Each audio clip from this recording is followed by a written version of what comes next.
وہ رات بھی کا رات تھی جب میں نے اپنی ماں کو روتے ہوئے دیکھا میرے باپ کے چلے جانے کے بعد۔ وہ اپنی جائیداد، اپنا گھر، اپنا نام، اپنی عزت، اپنا کچھ بھی نہیں چھوڑ گئے تھے۔ میرے باپ کی طرف سے طلاق کا پیغام میرے لیے بہت بڑا دھچکا تھا۔ میں اپنے گاؤں کے ایک چھوٹے سے گھر میں رہتا تھا، میرے ماں باپ اور 2 بہن بھائیوں کے ساتھ۔ میرے باپ ایک امیر آدمی تھے جو اپنی جائیداد سے بہت پیار کرتے تھے۔ وہ ہمیشہ ہمیں بتاتے تھے کہ وہ ہماری جائیداد کو کبھی نہیں بیچیں گے، لیکن ایک دن وہ خود ہمیں چھوڑ کر چلے گئے۔ میرے گھر کی حالت بہت خراب تھی، ہم لوگ بہت تھے۔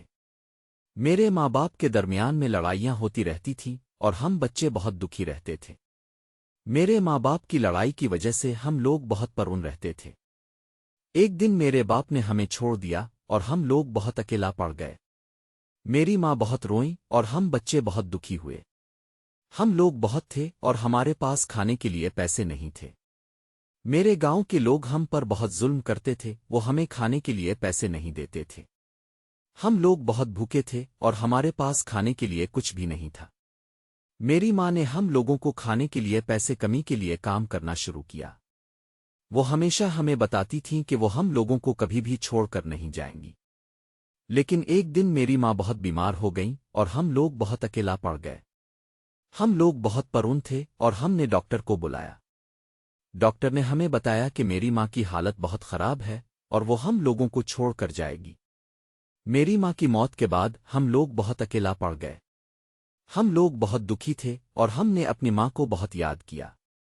میرے بھائی نے ہم لوگوں کو کھانے کے لیے پیسے کمی کے لیے کام کرنا شروع کیا۔ وہ ہمیشہ ہم لوگوں کو بتاتا تھا کہ وہ ہم لوگوں کو کبھی بھی چھوڑ کر نہیں جائے گا۔ لیکن ایک دن میرے بھائی کو بھی دھوکا دیا گیا اور وہ ہم لوگوں کو چھوڑ کر چلا گیا۔ ہم لوگ بہت اکیلا پڑ گئے اور ہم نے اپنے بھائی کو بہت یاد کیا۔ آج ہم لوگ بہت اکیلا ہیں اور ہم نے اپنے گھر کو کبھی بھی نہیں بھولا۔ ہم لوگ بہت دکھی ہیں اور ہم نے اپنے ماں باپ کو بہت یاد کیا۔ میرا نام سلمان ہے اور میں اپنے خاندان کی کہانی سناتی ہوں۔ ہماری کہانی بہت دکھ کی ہے اور ہم نے بہت سارے دھوکے کھائے ہیں، لیکن ہم لوگ اب بھی امید رکھتے ہیں کہ ہم ایک دن اپنے گھر کو واپس پائیں گے۔ یہ ہے میری کہانی اور میں امید کرتا ہوں کہ تم لوگ اسے سن کر ہم لوگوں کے ساتھ ہمدردی کرو گے۔ ہم لوگ بہت دکھی ہیں لیکن ہم لوگ اب بھی امید رکھتے ہیں۔ اس کہانی کے ذریعے میں تم لوگوں کو بتانا چاہتا ہوں کہ ہم لوگ بہت اکیلا ہیں لیکن ہم لوگ اب بھی امید رکھتے ہیں۔ ہم لوگ بہت دکھی ہیں لیکن ہم لوگ اب بھی ہم لوگوں کے لیے دعا کرتے ہیں۔ میں امید کرتا ہوں کہ تم لوگ میری کہانی سن کر ہم لوگوں کے ساتھ ہمدردی کرو گے اور ہم لوگوں کی مدد کرو گے۔